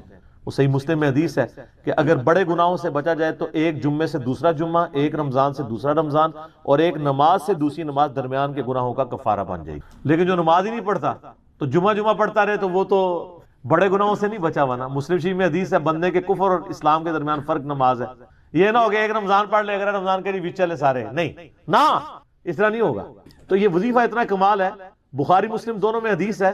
کچھ غریب صحابہ حضور کے پاس ہے، یا رسول اللہ ہر مقابلے میں ہم برابری کر لیتے ہیں امیر اصحاب کی. وہ روزے رکھتے ہیں ہم بھی روزے رکھ لیتے ہیں، وہ نمازیں پڑھتے ہیں ہم بھی نمازیں پڑھ لیتے ہیں، وہ جہاد کرتے ہیں ہم بھی جہاد کر لیتے ہیں. ایک معاملے میں آ کے ہم مارے جاتے ہیں. قرآن میں بار بار ہے اللہ کی راہ میں خرچ کرو، ہم تو خود ہی غریب ہیں، تو آپ ہمیں کوئی اس کا حل تجویز کریں. تو آپ فرمایا میں تمہیں ایک ایسی چیز بتاتا ہوں کہ تم ان کی برابری کر لو گے. تم ہر فرض نماز کے بعد 33 دفعہ سبحان اللہ، 33 دفعہ الحمدللہ، 34 دفعہ اللہ اکبر پڑھ لیا کرو. یہ بخاری مسلم دونوں میں. کچھ دنوں کے بعد پھر وہ حاضر ہو، یا رسول اللہ وہ تو امیر صحابہ کو بھی پتہ چل گیا، وہ بھی یہی کچھ پڑھ رہے ہیں. اب ہم کیا کریں؟ تو اسی تک لو جناب، تو اسی گرین کارڈ دے بلو کارڈ دے چکر پہ ہو، دنیا دے آخرت کے نہیں. صحابہ کرام آخرت کے بلو اور گرین کارڈ کی بات کر. تو نبی علیہ السلام مسکرائے، آپ نے فرمایا ذالک فضل اللہ یؤتی من یشاء، یہ اللہ کا فضل ہے، میں تو اللہ کا فضل نہیں روک سکتا. ٹھیک ہے نا. تو ظاہر گیون سرکمسٹانسز اللہ کے دیے ہوئے ہیں، اس کے اندر آپ بیسٹ پرفارم کرنے کی کوشش کریں. اللہ کے فضل کو تو کوئی روک نہیں لگا سکتا. کوئی یہ نہیں کہہ سکتا کہ جی وہ یعنی تیرے ہوتے جنم لیا ہوتا کیوں نہیں ہوا، ہو سکتا ہے ابو جہل ہی ہوتا. تو جس حال میں اللہ نے رکھا ہے اسی کو آپ بہتر سمجھیں. تو اس طرح کی کئی احادیث ہیں جو ان وظیفوں کو سپورٹ. اچھا مسلم شریف میں ایک حدیث میں یہ بھی آیا کہ 10 دفعہ سبحان اللہ، 10 دفعہ الحمدللہ اور 10 دفعہ اللہ اکبر. اگر کسی کے پاس ٹائم تھوڑا ہے نا تو فرض نماز کے بعد یہ بھی پڑھ سکتے. 10 دفعہ بھی وظیفہ یہ والا کیا جا سکتا. ایک بڑی رکت انگیز حدیث ہمارے یوسف بھائی نے اس پہ کلپ بھی بنایا ہے، صفین کی راتوں میں. بخاری مسلم دونوں میں حدیث ہے. مولا علی علیہ السلام خود روایت کر رہے ہیں. وہ کہتے ہیں کہ نبی علیہ السلام کو جب اللہ نے کشادگی دی، کچھ غلام آپ کو گفٹ ملے، تو میں نے فاطمہ سے کہا کہ تم پورا دن گھر کی صفائی کرتی ہو، چکی چلاتی ہو، اس کی وجہ سے ان کے ہاتھ پہ بھی نشان بن گئے تھے. اس طریقے سے سامان اٹھا کے لاتی تھی تو وہ رسی کے نشان یہاں پڑے ہوئے تھے. تو نبی علیہ السلام سے جا کے جو ہے وہ ایک غلام ڈیمانڈ کر لیتے ہیں جو ہمیں ذرا ہیلپ آؤٹ کر دے گا. جب سب کو مل رہا ہے تو ہمیں بھی مل جائے گا. تو سیدہ فاطمہ حاضر ہوئی. یہ حدیث بخاری میں بھی ہے، مسلم میں بھی. تو حضور علیہ السلام کے پاس گئیں، بات نہیں. طبیعت میں تربیت کس کی تھی سر؟ بولڈنس نہیں تھی وہ والی، حالانکہ باپ ہے اور حضور کو پتا تھا اپنی بچی کی عادت. تو وہ گئیں، بات نہیں کر سکی، واپس چلی گئی. تو حضور علیہ السلام محفل برخاست ہوئی، آپ خود آ گئے. سر وہ حدیث کمال ہے. مولا علی کہتے ہیں میں اور فاطمہ ایک چادر میں لیٹے ہوئے تھے اور نبی علیہ السلام ہمارے گھر میں آئے اور پاؤں کی جانب سے نبی علیہ السلام ہمارے بستر میں داخل ہوئے، حتیٰ کہ آپ کے پاؤں کی ٹھنڈک ہم نے اپنے سینے پہ محسوس کی. یعنی حضور علیہ السلام نے پاؤں کی جانب سے اپنے پاؤں انٹر کیے اور وہ پاؤں سیدہ فاطمہ اور مولا علی کے سینے تک پہنچ گئے تو انہوں نے ان کو سینے سے لگا لیا. سر یہ فرینکنس کسی صحابی کو نصیب ہو سکتی؟ تو آپ نے فرمایا وہ فاطمہ تم آئی تھی، کوئی کام تھا؟ سیدہ فاطمہ سے پھر بھی بات نہیں. تو حضرت علی کہتے ہیں میں نے نا پھر کہا یا رسول اللہ وہ میں نہیں بھیجا تھا، پورا دن کام کرتی ہے. آپ کی بیوی کہتی ہیں ہماری کوئی ذمہ داری نہیں ہے. یہ بھی تو بیوی تھی نا. بخاری مسلم میں حدیث ہے جنتی عورتوں کی سردار ہے فاطمہ سلام اللہ علیہا. تو میں نے غلام کے لیے عرض کیا تھا یہ تھک جاتی ہے، ہمیں ہیلپ آؤٹ کر دے گا. آپ علیہ السلام فرمایا میں تمہیں سے بہتر نہ چیز عطا کروں؟ کہ یا رسول اللہ عطا کریں. یعنی آپ لوگ تو سمجھ رہے ہوں گے کہ غلام مانگا ہے تو شاید ایک گھوڑا بھی ساتھ گفٹ مل جائے گا. ان کا جب رات کو بسترے پہ جانے لگو نا تو 33 دفعہ سبحان اللہ، 33 دفعہ الحمدللہ اور 34 دفعہ اللہ اکبر پڑھ لیا کرو. یہ تمہارے لیے اس غلام سے بھی بہتر ہے. یعنی سارے دن کی تھکاوٹ اتر جائے گی. سر یہ بہت بہترین وظیفہ ہے. تو اچھا یہ حدیث مولا علی پوری زندگی سنایا کرتے تھے کیونکہ حضرت فاطمہ اور مولا علی کی ایک محبت بڑی مثالی تھی. پھر لوگ بھی جو ہے نا وہ مولا علی سے پوچھا کرتے تھے وہ فاطمہ والی حدیث تسبیح فاطمہ، اسے تسبیح فاطمہ اسی لیے کہا جاتا ہے. تو یہ حدیث جب بیان کی مولا علی نے تو آگے نے تابعی نے پوچھ لیا، بخاری مسلم دونوں میں کہ حضرت علی کہتے ہیں کہ وہ دن ہے آج کا دن ہے، میں نے کبھی یہ وظیفہ چھوڑا نہیں ہے. سر استقامت تو خود مل جاتی ہے. جس کے بسترے میں جا کے نبی علیہ السلام وظیفہ سکھا رہے ہوں تو وہ پوری زندگی اس واقعے کو کبھی بھول سکتا ہے کہ مجھے خود آ کے میرے بسترے میں آ کے اور حتیٰ کہ آپ کے قدم مبارک میرے سینے سے لگے تھے، اس حال میں حضور نے مجھے یہ تحفہ دیا ہے، وہ تحفہ کوئی بھلا سکتا ہے؟ تو تابعی نے کہا کہ مولا علی سے کہا کہ کیا جنگ صفین کی راتوں میں بھی آپ یہ وظیفہ پڑھا کرتے تھے جب مسلمانوں پہ اتنا مشکل وقت تھا، آپ میدان جنگ میں تھے؟ آپ دیکھیں 30 سال کے بعد مولا علی کو تلوار دوبارہ اٹھانا پڑی اسلامی نظام کو بچانے کی. تو مولا نے کہا ہاں صفین کی راتوں میں بھی میں نے کبھی یہ وظیفہ نہیں چھوڑا. تو اس پہ وہ کلپ بنایا تھا صفین کی راتوں میں. یہ اتنا کمال کا وظیفہ. اللہ تعالیٰ ہمیں اس وظیفے پہ استقامت دے اور کچھ نہ کر سکیں یہ ضرور کیا کریں. بخاری مسلم میں حدیث ہے، عائشہ کہتی ہیں نبی علیہ السلام نے فرمایا کہ اللہ تعالیٰ کو سب سے بڑھ کر محبوب عمل وہ ہے جو مستقل مزاجی سے کیا جائے خواہ تھوڑا ہی کیوں نہ ہو، بنسبت اس عمل کے جو بہت زیادہ ہو لیکن مستقل مزاجی سے نہ ہو. ایک بندہ ایک دن 1000 دفعہ سبحان اللہ پڑھتا ہے، اگلے دن 10 دفعہ پڑھتا ہے، اس سے بہتر روزانہ ہی 10 دفعہ پڑھ لیں. تو یہ وظیفہ 100 دفعہ پڑھنے کے لیے کوئی زیادہ ٹائم ریکوائرڈ نہیں ہوتا. آپ روٹین میں ہیں، آپ پاس دونوں آپشن ہیں، الگ الگ کر کے پڑھ لیں تب بھی ٹھیک ہے، ایک ہی دفعہ میں پڑھ لیں سبحان اللہ والحمدللہ ولا الہ الا اللہ واللہ اکبر تب بھی درست ہے. اور فرض نماز کے بعد تو اور کوئی وظیفہ، ایک آیت الکرسی والا وظیفہ اور یہ تسبیح فاطمہ والا وظیفہ اور تکبیر بلند کرنا، استغفار پڑھنا، اللہم انت السلام منک السلام، سارے اذکار اس میں لکھے ہوئے ہیں. چند ایک وظائف تو ضرور پڑھیں اور اس میں یہ والا وظیفہ کبھی نہ چھوڑیں. یہ بہت ایکسٹرا آرڈنری. مغرب کی اذانیں شروع ہو چکی ہیں، بقیہ سوالات انشاءاللہ اذان مغرب کے وقفے کے بعد انشاءاللہ. جزاک اللہ. ابو الکاف کا واقعہ ہے، یہ آلموسٹ 146 عیسوی کا واقعہ ہے، یعنی عیسیٰ علیہ السلام کے اٹھائے جانے کے آلموسٹ 100 سال کے بعد. اس سے یہی لگتا ہے کہ یہ یا تو عیسیٰ ابن مریم کے تابعین تھے یا تبع تابعین تھے. اس وقت ویسے عمریں اتنی نہیں ہوتی تھی, موسٹ پروبیبلی یہ تبع تابعین تھے جن کے ساتھ اللہ تعالیٰ نے اتنا غیر معمولی معجزہ کر دیا. چونکہ غیر نبی کے ساتھ ہوا اسی لیے اس کے لیے کرامت کا ورڈ بولا جاتا ہے. کانسٹنٹائن نوبل جو شہر ہے قسطنطینیہ, وہ اسی کانسٹنٹائن بادشاہ کا جو بیٹا تھا اس نے بنوایا تھا. 337 عیسوی کے بعد وہ حکمران بنا اور اس نے یہ شہر آباد کیا جو آج کل استنبول ہے. کانسٹنٹائن بادشاہ جو 337 عیسوی میں فوت ہوا, اس نے اپنی زندگی میں کرسچینٹی قبول کر لی, جس کی وجہ سے پوری رومن امپائر کرسچن ہو گئی. اس زمانے میں بادشاہ کا دین رعایا کا دین ہوتا تھا. پہلے بادشاہ بت پرست تھا تو کرسچنز کو قتل کرواتا تھا, جیلوں میں ڈلواتا تھا, ظلم کرتا تھا. لیکن جب وہ کرسچن ہو گیا, یعنی اس وقت کا مسلم, جب تک رسول اللہ کا انکار انہوں نے نہیں کیا صلی اللہ علیہ وآلہ وسلم, تو مسلم ہی تھے یہ, تو اس کے اسلام قبول کرنے سے, کرسچینٹی قبول کرنے سے پوری امپائر پہ یہ ایک دین کے طور پر نافذ کر دیا گیا. تو اس نے یہ ارادہ کیا کہ اس کے ذریعے وہ اپنی پوری امپائر کو ایک پیج کے اوپر لے آئے, کامن بانڈ میں, اور یہ کام کر گئی چیز, اور اسی وجہ سے پوری دنیا میں کرسچینٹی پھر پھیل گئی. یہ تبلیغ کی وجہ سے نہیں پھیلی بلکہ ایک رومن ایمپرر کے کرسچینٹی قبول کرنے کی وجہ سے, کانسٹنٹائن. یہ سارا بیک گراؤنڈ ہے. اب چونکہ اس نے کرسچینٹی قبول کی 337 عیسوی میں, اس وقت آلموسٹ 90 سال ہو چکے تھے اصحاب الکہف کو اپنے غار میں سوئے ہوئے. اس کے بھی مزید 210 سال سولر ایئرز کے پوائنٹ آف ویو سے وہ سوئے رہے. پھر ظاہر ہے کرسچینٹی چل پڑی. جب وہ دوبارہ اٹھائے گئے تو اس وقت کرسچنز کی حکومت تھی, اور انہیں نہیں پتا تھا, اس زمانے میں علم غیب نہیں ہوتا تھا نا, یہ تو جعلی عقیدے بعد میں بنائے گئے ہیں اپنے بزرگوں کے لیے علم غیب کلیم کرنا. انہیں نہیں پتا تھا کہ کایا کلب ہو چکی ہے. وہ جس وقت غار میں جا کر چھپے تھے اس وقت تو وہ اپنا ایمان بچانے کے لیے غار میں چھپے تھے. اللہ تعالیٰ نے انہیں سلا دیا, اور قرآن پاک میں ان آیات میں آگے چل کر آئے گا کہ ہم نے انہیں تھپکی دی, کانوں پر سلا دیا.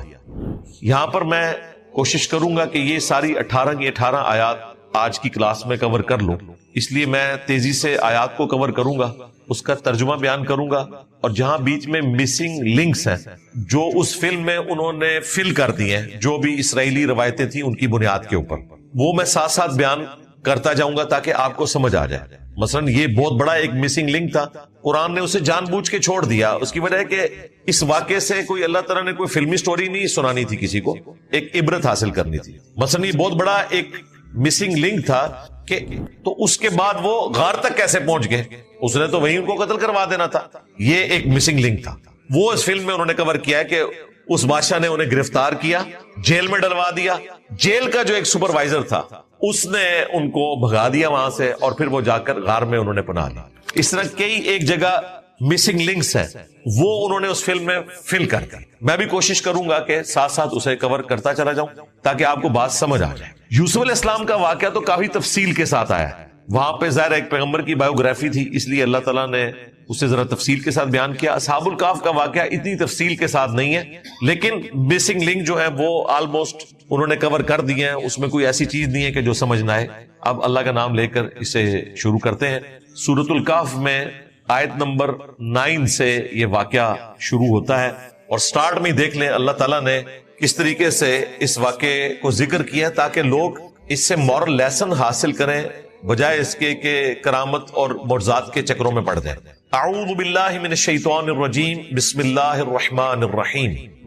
ام حسبت ان اصحاب الکہف والرقیم كانوا من آیاتنا عجبا, کیا تم نے یہ گمان کیا کہ اصحاب الکہف جو غار والے تھے, الکہف کہتے ہیں غار کو, اور الرقیم گاؤں کے رہنے والے, بعض کہتے ہیں یہ گاؤں کا نام تھا, بعض کہتے ہیں کہ چونکہ ان کا نام ایک تختی پر لکھ کر اس غار کے دہانے پر لگا دیا گیا تھا اس لیے اسے الرقیم کہتے ہیں. بہرحال کچھ بھی ہو, کیا تم نے یہ گمان کیا کہ یہ اصحاب الکہف کا جو واقعہ ہے 300 سال تک سوئے رہنا اور قمری اعتبار سے 309 سال تک, یہ کوئی ہماری قدرت کی عجیب نشانیوں میں سے ہے؟ نہیں, اس سے بڑی بڑی قدرت کی عجیب نشانیاں اس کائنات میں موجود ہیں جن کو تم آبزرو کرتے ہو, لیکن تم ان معجزات کے عادی ہو چکے ہو. مثلا انڈے میں سے چوزے کا نکلنا. اگر کوئی شخص ایسی دنیا کا باشندہ ہو جسے نہ پتا ہو کہ انڈے میں سے چوزا نکلتا ہے اور وہ پھر بڑا ہو کر اتنا پیارا مرغ بن جاتا ہے, وہ کبھی نہیں مانے گا. جس نے صرف انڈا توڑ کر کھایا ہو, ایک لیسدار مادہ, وہ مان ہی نہیں سکتا کہ خود بخود اس میں سے چوزا کیسے نکلے گا. تو ظاہر ہے وہ خود بخود نہیں نکل رہا ہوتا, اللہ تعالیٰ کا ڈیوائن پلان ہے جس کے تحت یہ سب کچھ ہوتا ہے. اگر کوئی شخص کسی ایسی دنیا کا باشندہ ہے جس نے یہ آبزرو نہیں کیا کہ اتنا سا بے قدر بیج جب زمین میں بویا جاتا ہے اور وہ 6 ارب گنا درخت بن جاتا ہے, اس پہ لاکھوں پتے لگتے ہیں, پھول لگتے ہیں, فروٹ لگ جاتا ہے, اور مسلسل وہ فروٹ دیتا رہتا ہے, اپنی غذا بھی خود زمین سے حاصل کرتا ہے, وہ ماننے کے لیے تیار ہی نہیں ہوگا کہ اس بیج میں سے کیسے نکل سکتا ہے. تو یہ سارے کے سارے اللہ تعالیٰ کے معجزات ہیں اس کائنات, فزیکل فینومین آف نیچر. انہی میں سے ایک یہ ہے کہ اللہ تعالیٰ چاہے تو کسی کو 300 سال کے لیے سلا بھی سکتا ہے. اذ اول الفتیۃ الی الکہف, جبکہ ان نوجوانوں نے ایک غار میں پناہ لی, فقالوا, تو وہاں پھر انہوں نے اللہ کے حضور دعا کی, ربنا آتینا من لدنک رحمہ, اے رب ہمارے ہمیں اپنے پاس سے رحمت عطا فرما, وہیئ لنا من امرنا رشدا, اور ہمارے اس کام میں کامیابی کی کوئی راہ نکال دے. یہ وہ دعا ہے اصحاب الکہف کی, بہت ایکسٹراورڈنری دعا ہے, اسے حرز جاں بنائیں. ہم نے بھی جب اس چھوٹے سے پلیٹ فارم سے یہ دعوت شروع کی تھی تو میں ہمیشہ یہ دعا مانگا کرتا تھا کہ اتنا بڑا فرقوں کا ایک فتنہ مسلط ہے اس امت کے اوپر, ایک شخص کس طرح ان سارے فرقوں سے ٹکر لے کر انہیں قرآن و سنت کی بات پہنچا سکتا ہے. تو ہمیشہ مجھے یہ چیز ذہن میں آتی تھی کہ اصحاب الکہف کا بھی ہاتھ اللہ نے پکڑا تھا, تو ہم تو خاتم النبیین کی امت سے ہیں صلی اللہ علیہ وآلہ وسلم. تو یہ دعا میں ہمیشہ مانگتا رہا ہوں, اب بھی مانگتا ہوں, مستقبل میں مانگوں گا انشاءاللہ. یہ دعا زبانی یاد کریں. ویسے تو اصحاب الکہف کی اس دعا پر ان 10 آیات کا اینڈ بھی ہو رہا ہے, جس کے بارے میں صحیح مسلم میں حدیث ہے کہ اگر تم دجال کو اپنے سامنے پاؤ تو 10 آیات کی تلاوت کرنا, اللہ تعالیٰ تمہیں فتنے سے محفوظ کر لے گا. تو اس کی قرات تو آپ کو روزانہ ایک دفعہ کرنی چاہیے تاکہ یہ زبانی یاد بھی ہو جائے. ایک اور حدیث ہے صحیح مسلم میں کہ جسے سورۃ الکہف کی پہلی 10 آیات زبانی یاد ہوں گی, اللہ تعالیٰ دجال کے فتنے سے اسے بچا لے گا. اور بچنا کیسے ہے وہ دوسری حدیث میں کہ اس کے سامنے قرات کرنی ہے, اگر خدا نخواستہ یہ صورتحال درپیش ہو, ورنہ تو اللہ سے پناہ ہی مانگنی چاہیے کہ انسان کو اس آزمائش سے نہ گزرنا پڑے. اللہ تعالیٰ فرما رہا ہے جب انہوں نے دعا کی, فَضَرَبْنَا عَلَىٰ آذَانِهِمْ فِي الْكَهْفِ سِنِينَ عَدَدًا, تو ہم نے ان کے کانوں پر تھپکی دی اور پھر کئی برس تک انہیں سلائے رکھا اسی غار کے اندر. اب یہ غار تک کیسے پہنچے وہ آگے جا کر ذکر آئے گا, ابھی تو ایک تمہید بنائی جا رہی ہے. ثم بعثناهم لنعلم اي الحزبين احصى, پھر ہم نے انہیں جگایا تاکہ 2 گروہ جو اس بارے میں جھگڑا کرتے ہیں کہ کتنا عرصہ وہ اس غار کے اندر رہے, تو ہم دیکھیں احصى لما لبثوا امدا کہ ان دونوں گروہوں میں سے کون صحیح بات کرتا ہے. اور پھر اللہ تعالیٰ نے جو اختلاف تھا اسے ختم کیا اور بتا دیا کہ یہ 309 سال تک رہے ہیں. لیونر ایئرز کے پوائنٹ آف ویو سے جو چاند کے مہینے ہیں وہ 355 دنوں کا ایک سال ہوتا ہے, اور اگر سولر ایئرز جو ہمارے چل رہے ہیں اس کے اعتبار سے 300 سال تک وہ سوئے رہے. وہ آگے جا کر ذکر آ جائے گا. نحن نقص علیک نبأہم بالحق, ہم ان کا ٹھیک ٹھیک حال تم سے بیان کرتے ہیں. اب اللہ تعالیٰ نے وہ واقعہ بیان کرنا شروع کر دیا. شروع میں تو جنرل ذکر کیا, اس کے بعد کہا کہ ہم صحیح بیان تمہارے سامنے رکھتے ہیں. انہم فتیۃ, وہ چند نوجوان تھے, آمنوا بربہم, وہ اپنے رب کے اوپر ایمان لائے. یہ نوجوان کے اوپر آپ نے تفکر کرنا ہے. بوڑھی ہڈیاں بہت کم چینج ہوتی ہیں, نوجوان لوگ رسک لے لیتے ہیں, دلیری موجود ہوتی ہے, اسی لیے حق قبول کرتے ہیں. نبی علیہ السلام پر بھی ایمان لانے والے مور دین 90% نوجوان ہی تھے, اور ان میں سے بھی آپ سمجھ لیں 70% سے زیادہ ٹین ایجرز تھے. تو اللہ تعالیٰ نے ذکر کیا کہ وہ چند نوجوان تھے جو اپنے رب پر ایمان لائے. وزدناہم ہدا, اور پھر جب وہ ایمان لائے تو پھر ہم نے ان کی ہدایت میں اضافہ کر دیا. یہ وہاں کی ایلیٹ کلاس تھی, عام لوگ نہیں تھے, ایلیٹ کلاس کے لوگ تھے, اور اسی کی وجہ سے پھر اثر پڑتا ہے باقی دربار والوں کے اوپر بھی کہ انہوں نے اپنی آسائش کی زندگی چھوڑ کر ایک مشکل راستہ اختیار کیا ہے. لن ندعو من دونه الہا, ہم اس کے سوا کسی اور معبود کی پرستش نہیں کریں گے, یہ سب جھوٹے معبود ہیں. لقد قلنا اذا شططا, اور اگر خدا نہ خواستہ ایسا ہو تو ہم تو حد سے گزر جانے والی بات کریں گے کہ ہم اپنے رب کے ساتھ کسی اور کو شریک ٹھہرائیں، کسی بت کو، کسی انسان کو، یہ ہو ہی نہیں سکتا.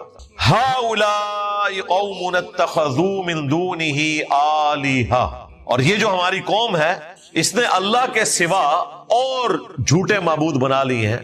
کہ یہ بت بنائے ہوئے تھے، یہ گاڈز، جو چھوٹے جی سے گاڈ لکھا جاتا ہے یہ دیوتا ہوتے تھے، اور ایک بڑا دیوتا وہ کیپٹل جی سے گاڈ اسے لکھتے تھے. تو یہ اتنے دیوتا جو انہوں نے بنا لیے ہیں ہماری قوم نے. لولا یأتون علیہم بسلطان بین، تو یہ ہماری قوم ہمارے سامنے کوئی مضبوط دلیل کیوں نہیں لے کے آتی اس بات پر کہ یہ جو بت ہے یہ ہمارے آلیہ ہیں، یہ ہمارے خالق ہیں. کہاں سے دلیل لے کر آئے؟ انہیں بھی پتا تھا کہ یہ اپنے ہاتھوں سے تراشے ہوئے. بت پرست کیسے موحدین کا مقابلہ کر سکتے ہیں؟ فمن اظلم ممن افترى على الله كذبا، تو اس سے بڑھ کر ظالم کون ہوگا جو اللہ تعالیٰ پر جھوٹ باندھے. یہ اللہ پر جھوٹ باندھنا ہے کہ وہ آلیہ جو انہوں نے خود سے تراش لیے ہیں انہیں اللہ کے ساتھ شریک ٹھہرایا جائے، یا یہ کہا جائے کہ وہ بڑا گاڈ ہے کیپٹل جی کے ساتھ اور یہ چھوٹے چھوٹے دیوتا ہیں. دونوں صورتوں میں یہ اللہ تعالیٰ کے اوپر جھوٹ باندھنا ہے. شرک سب سے بڑا ظلم ہے. وَإِذِ اعْتَزَلْتُمُوهُمْ وَمَا يَعْبُدُونَ إِلَّا اللَّهُ، اور جب تم اپنی قوم سے الگ ہو چکے ہو اور اللہ کے سوا جن کی عبادت کی جاتی ہے ان کو تم نے چھوڑ دیا ہے. فَأْوُوا إِلَى الْكَهْفِ، تو ان سب سے الگ ہو کر غار میں جا کر پناہ لو. يَنشُرْ لَكُمْ رَبُّكُمْ مِنْ رَحْمَتِهِ، قریب ہے کہ تمہارا رب تم پر اپنی رحمت پھیلا دے. وَيُهَيِّئْ لَكُمْ مِنْ أَمْرِكُمْ مِرْفَقًا، اور تمہارے کام میں آسانی کا سامان مہیا کر دے. اب یہ جو جملے ہیں نا کہ جب تم نے ان جھوٹے معبودوں سے توبہ کر لی ہے، ایک خدا کے ماننے والے ہو گئے ہو، اب اپنی قوم سے الگ ہو کر غار میں پناہ لو، یہ کلام کس کا ہے؟ یہ قرآن حکیم نے بیان نہیں کیا. عین ممکن ہے کہ یہ آپس میں انہوں نے مشورہ کیا ہو اور اس کے بعد ڈیسائیڈ کیا کہ ہم غار میں پناہ لیتے ہیں کچھ عرصہ کے لیے. اور ظاہر ہے بتا کے تو انہوں نے پناہ نہیں لینی تھی، کسی ایسے غار میں پناہ لینی تھی کہ وہاں تک اپروچ مشکل ہو. ظاہر ہے اتنا پہاڑ چڑھ کے کسی غار تک پہنچنا، بعد میں خیر وہ پہنچ بھی گئے تلاشی کرتے کرتے، فوراً ممکن نہیں تھا کہ کوئی غار تک پہنچتا. یا دوسرا یہ ہے کہ اللہ تعالیٰ نے ان کے دل میں یہ بات ڈال دی، کیونکہ اگلے زمانوں میں اللہ تعالیٰ غیر انبیاء کے دل میں بھی وہی کر دیا کرتا تھا. وہ اس امت کے لیے بین ہوا ہے، تو یہ کوئی کشف الہام والا معاملہ بھی ہو سکتا ہے. اس امت میں تو یہ بین ہے، اس امت کے لیے غیر انبیاء کے ساتھ بھی ایسا معاملہ ہوتا تھا. جو بخاری مسلم میں حدیث ہے کہ اگلی امتوں میں محدث ہوا کرتے تھے جن کے دل میں اللہ بات ڈالتا تھا. میری امت میں اگر کوئی ہوتا تو عمر ہوتا، لیکن وہ بھی نہیں ہے. اگر ہوتا تو عمر ہوتا. اس حدیث کے اوپر میری تفصیلی ویڈیوز ریکارڈ ہے. تو انہوں نے جا کر غار میں پناہ لی. اب غار کا اللہ تعالیٰ ذکر فرما رہا ہے. اب بیچ میں وہ مسنگ لنک ہے کہ وہ وہاں تک کیسے پہنچے. وہ اس طرح پہنچے کہ دربار میں جب انہوں نے اناؤنسمنٹ کی، بادشاہ نے پکڑ لیا، جیل میں ڈلوا دیا. جیل میں ایک ہمدرد ان کا نکل آیا جو سپروائزر تھا، اس نے بھی اسلام قبول کر لیا اور انہیں راتوں رات بھگا دیا. خیر وہ پھر پہنچ گئے غار میں. اب غار کی کیا صورتحال تھی وہ اللہ تبارک و تعالیٰ بیان فرما رہا ہے. وَتَرَى الشَّمْسَ إِذَا طَلَعَتْ، اور جب تم سورج کو دیکھو کہ وہ طلوع ہوتا ہے، تَزَاوَرُ عَنْ كَهْفِهِمْ ذَاتَ الْيَمِينِ، اگر تم اس غار کو آبزرو کرو تو اس غار سے دائیں طرف سورج بچ کر نکل جاتا ہے. اگلے زمانوں میں اس طرح کے غار تلاش کیے جاتے تھے جہاں ڈائریکٹ سن لائٹ نہ پہنچے، ورنہ ظاہر ہے کہ وہ گرم بھی ہو جائے گا گرمیوں کے اندر. سردیوں میں تو چلے کوئی فائدہ ہو سکتا ہے، لیکن گرمیوں میں ایسا معاملہ ہوگا. تو ایسے غار جن کے دہانے نارتھ کی طرف ہوتے تھے. اب نارتھ کی طرف اگر اب یہاں پر نارتھ اس طرف ہے تو سورج مشرق سے نکلے گا، مغرب میں جائے گا، انڈائریکٹ لائٹ تو آئے گی. گھروں میں بھی روشن دان نارتھ میں رکھے جاتے ہیں تاکہ انڈائریکٹ لائٹ آئے، ٹو لائٹ کا احساس ہو بجائے ڈائریکٹ لائٹ آنے کی. سردیوں میں تو اچھی لگتی ہے لیکن گرمیوں میں وہ تنگ بھی کرتی ہے. تو عین ممکن ہے کہ یہ غار اس طرح کا تھا یا کوئی معجزانہ ان کے ساتھ معاملہ ہوا. وَإِذَا غَرَبَتْ تَقْرِضُهُمْ ذَاتَ الشِّمَالِ، اور جب وہ سورج غروب ہونے لگتا ہے تو وہ بائیں طرف سے کترا جاتا ہے. وَهُمْ فِي فَجْوَةٍ مِّنْ، جبکہ وہ غار کے کھلے دہانے پر موجود ہیں. ظاہر ہے اتنا بڑا اس کا منہ تھا غار کا، سامنے وہ نظر آ رہے ہیں اور سورج اس طریقے سے انڈائریکٹلی وہاں پر روشنی تو ڈال رہا ہے، ڈائریکٹلی روشنی نہیں ڈال رہا. ظاہر ہے اس کی وجہ سے بھی نیند ڈسٹرب ہوتی ہے. فزیکل فینومینا بھی ساتھ ساتھ چل رہا ہے, موڈزانہ چیز بھی ہے اور فزیکل فینومینا